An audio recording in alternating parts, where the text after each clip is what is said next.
Chuck Burrow. Well, look at this. A big reason for a lot of people, at least in Punxsutawney, Pennsylvania, getting up early and braving those cold temperatures because it is Groundhog Day and they want to celebrate this morning. Yeah, in a little over an hour, Punxsutawney Phil will make his prediction there. Will we see 6 more weeks of winter, or can we look forward to an early spring? I was trying to read the closed captioning at the bottom, and apparently there's a groundhog coach. Oh, look at there. Oh, that is an exclusive. Way to go. Yes, I wonder if his groundhog coach helped get him ready for the media training for everything that's going to be happening today. Probably. A lot of eyes there at Gobbler's Knob. Glad that you're up with us here on 13 Sunrise. We hope that Phil is ready to deliver the results that we all want to see, because I think that we are a little over winter this morning. Yes, we absolutely are, especially January's weather, and that's out of here. Now we head into February, and the good news is our temperatures warm up gradually and just a bit. So slowly. Yeah. At least we are warming up. Yeah. I don't want to complain. Right. Small victories here, but it'd be nice if we could just get a nice couple days that are really warm. But there's so much snowpack still. It's going to take a while for that to melt. It is going to be a while. This morning we have our own snow showers out there. We had the full snow moon last night, so I guess they're right on schedule. You saw it as it was rising yesterday evening. You can't really see it right now with the thicker clouds, but we do have some snow showers across central Indiana. Don't be surprised if you run into a stray slick spot as you're headed out the door. Lindsay's watching for anything like that, but right now some snow flurries passing through the Connorsville area headed towards Liberty, but a newer batch, and it looks like a little bit heavier right now. Just a small burst. It's a really heavy snow, but heavier than some of the flurries we had earlier. Right there in Fishers. Good morning in Noblesville, headed out east towards McCordsville and Fortville. Anderson this morning picking up on some of those snow showers. This little bit of a heavier batch is headed eastbound towards Newcastle and Muncie. You'll see that. Indianapolis here at home, we've got some snow showers and all around the city from west side to Brownsburg, south side to Center Grove and Greenwood. We've got some of the snow showers too. Another little burst right over Connorsville headed eastbound near Brookville Lake. A couple flurries around Richmond and Rushville this morning. So essentially you may still be running into some snow showers for much of this morning, but they do taper down. I think we get quieter later this afternoon and evening under mostly cloudy skies. You can see the extra clouds and some of the flurries. That's why it looks a little grayer out there this morning. 21 degrees and flurries, but watch out for a slick spot. Lindsay, you've been watching any kind of, threat for anything like that. Have you seen anything so far this morning? Yeah, I wanted to take you up to this camera. It's the State Road 37 at just north of Fishers. Let me check out what junction it is. So I wanted to first start with the map, and where you pointed out one of those heavier snow bursts, where we got some of this blue showing up on the radar that I've got overlaid on our traffic map this morning. It does a good job of kind of representing where you could potentially run into some of these scattered snow showers. So this is State Road 37, takes you from Fishers up to Noblesville, that exit off of I-69. And you can see on the traffic, the light here where we've got some of that light snow that is starting to fall. So it's kind of difficult to see the bigger picture. It's not really reducing visibility or anything like that, but there are signs that some of that light snow is falling. Quickly could coat treated surfaces even, so things like bridges, overpasses, anything elevated could potentially become iced over because of that fresh snow falling out there right now. Otherwise, no major issues. Again, this is 146th Street at State Road 37. We will keep an eye on where that snow is falling this morning. Thank you, Lindsay. Well, this morning, the Fishers community is mourning the loss of 17-year-old who's been missing for a month. Fishers police say they believe Haley Busby is dead, and now there is a suspect arrested in connection with the case. Anna Chalker has been following this investigation this morning. She's live with the heartbreaking update in this case that's got national attention. Good morning. Good morning, ladies. So many people with eyes on Fishers yesterday when that announcement came out of here at the Fishers Police Department. And it was an update that nobody wanted to hear. And I'll tell you, this investigation, it's still far from over because police are still searching for Haley's body today. And I want to walk you through this long investigation that started on January 5th, the day that Haley went missing. Police say an unknown vehicle was in her neighborhood that night. And then days later, they were able to identify 30 39-year-old Tyler Thomas of Ohio as the person she left with. Investigators believe he contacted her through an online gaming platform. And when police made contact with Thomas, they found that vehicle at his home in Columbus, Ohio, and he also admitted to picking Busby up, but he lied about dropping her off on the side of the road in western Ohio. They say there was also evidence at a short-term rental in Hocking County, Ohio. And with all of this information in the case so far, police believe Busby died within a few days of getting picked up. Investigators from all agencies involved continue to search for Haley. Haley and her story have been shared nationwide. Between the tips that you have shared with us and the support that you have shown the community, or that they've shown the family, we could not have asked for more from our community and beyond.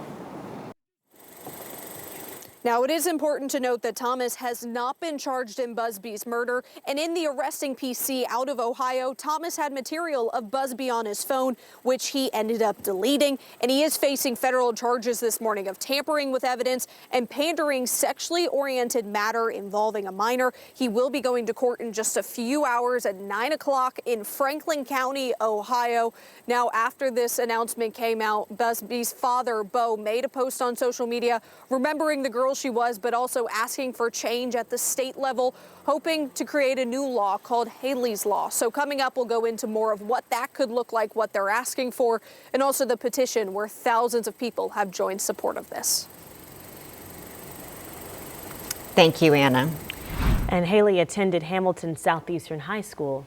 The principal there released a statement sharing they are heartbroken by the loss, saying in part, Haley was a valued member of our school community, remembered for her big heart and positive spirit. Her family shared that she was a bright light and a loving big sister. Haley will be deeply missed by all who knew her. The school will have crisis counselors available for students throughout the week.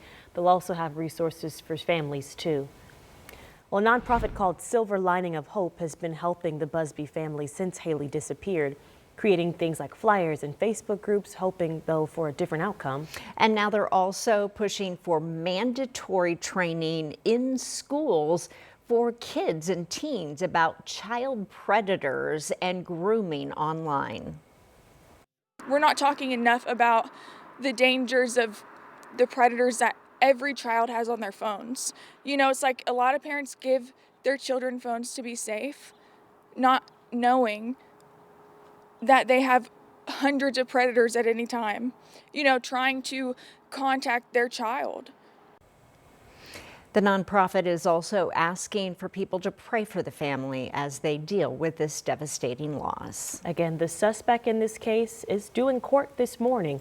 So we'll be bringing you updates as we learn more here on air and online, and also the latest from investigators as they work to answer questions about what happened to Haley. This is a developing story overnight as Metro Police are investigating two shootings that happened just a few blocks apart. Yeah, the first one happened around 1:20 this morning on Patricia Street. The second happened about 30 minutes later on Dunk Drive. Both are on the northwest side. On Patricia Street near 30th and Georgetown Road, officers say they found a man shot in what they're now calling a home invasion robbery. He was taken to the hospital. At last check, he was in serious but stable condition. About a half an hour later, officers say they were called to Dunk Drive. Now, this is near 38th and High School Road. They say they found two men at this location, both with gunshot injuries. IMPD says they were awake and breathing. There's still no word, though, this morning on if these shootings happen to be connected or what might have led up to them. The shooting's also coming after a violent Sunday morning here in Indy. 2 men were killed and 2 people hurt in the shooting on the southeast side. Metro Police were called here to Barrington Avenue near East Minnesota Street and Keystone Avenue around 5:45. That's where they found 2 men dead at the scene. Later, a man and a woman arrived at Community East Hospital, both with gunshot wounds from the same shooting. Police say they were hoping the community can come forward and help them put the pieces together. That 10 seconds of video, that one piece of evidence, that one statement may be enough to bring some justice to the families and help bring this to closure. Metro Police tell us they are still trying to determine what led up to the gunfire.